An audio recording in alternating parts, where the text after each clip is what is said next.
नमस्कार दोस्तों। आजकल कुंभ मेला ये जो है प्रयागराज में चल रहा है और गंगा में जाकर के हर कोई स्नान करके अपने पुण्य प्राप्त करने का सभी कुछ प्रयास कर रहे हैं। लेकिन इस बीच में कि ये जो कुंभ मेला है इसकी वास्तविकता क्या है, क्यों है, क्यों वहाँ पर जाना है, वहाँ जाने का तरीका क्या है, क्यों जाना है, किस तरह से जाना है, ये सभी बातें बहुत सारे लोगों को शायद हो सकता है पता भी ना हो। इसलिए मुझे लगा कि धर्मशास्त्र के वचनों के अनुकूल या इस तरह की जो बातें हैं, जो गुप्त बातें हैं, उसे मैं ज़रूर आपके सामने रखूँगा। आप ये बस 2 मिनट तक आप बने रहिएगा। देखो, ऐसा है कि ये जो सत्य, त्रेता, द्वापर और कली, ये 4 जो युग है ना, इन युगों की अपनी अपनी मान है। जैसे मैं कहूँ 4,30,000 यह जो वर्ष है ये कलियुग का मान है।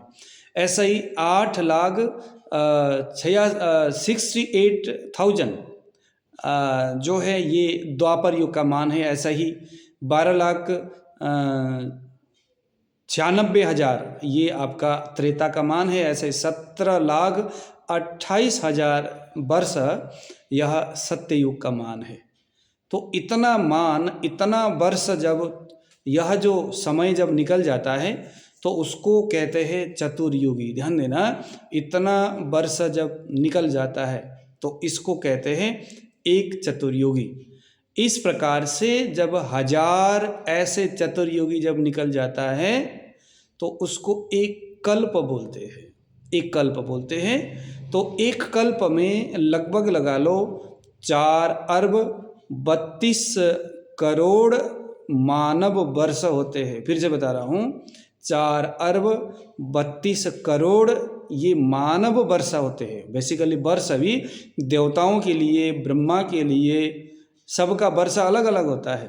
तो इंसान का जो वर्ष है 4,32 करोड़ वर्ष, एक कल्प में उतना आता है। ध्यान देना, उस इतना जो वर्ष है 4,32 करोड़ वर्ष तक जो आदमी तपस्या करता है, श्री हरि का उपासना करता है, भगवान विष्णु का ध्यान करता है या तपस्या करता है, साधना करता है, उतने वर्ष तक साधना करने से जो फल एक इंसान को मिलता है, वही फल यह जब वृष राशि में बृहस्पति जाए, मिथुन राशि में चंद्रमा जाए और धनु राशि में सूर्य जाए, यह कॉम्बिनेशन जब भी कभी होगा, वहाँ से लेकर के 40 से लेकर के 45 दिन तक का जो एक स्पेसिफिक एक कॉम्बिनेशन ग्रहों का जो तैयार होता है सूर्य और बृहस्पति के बीच का, उस बीच में यदि कोई भी आदमी यह गंगा, यमुना और गुप्त सरस्वती जहाँ पर प्रकट हुई है, जो सरस्वती माता है, या तो आपको प्रयाग में दिखेगा या आपको बद्रीनाथ के आसपास दिखता है। ये दोनों जगह में सरस्वती माता नदी के रूप में दर्शन देती है।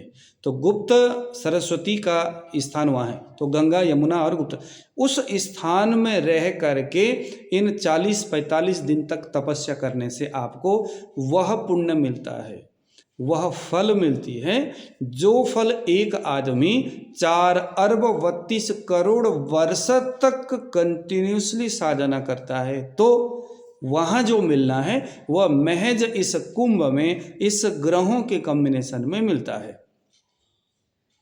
इसीलिए बड़े बड़े साधु संत, बड़े बड़े तपस्वी मनस्वी, जो बड़े बड़े गिरि और कंदरा उस गुफाओं के अंदर बैठ कर के निरंतर तपस्या करने वाले ऐसे दिगंबर जो साधु संत है, वह भी इस अवसर का लाभ उठाना चाहते हैं। इसीलिए ऐसे नंगे, ऐसे दिगंबर जो साधु संत है, ऐसे वितरागी वैरागी जो साधु संत है, वह भी इन दिनों कुंभ में आकर के अपना यह कल्पवास करते हैं। इसको दोस्तों बोलते कल्पवास करना।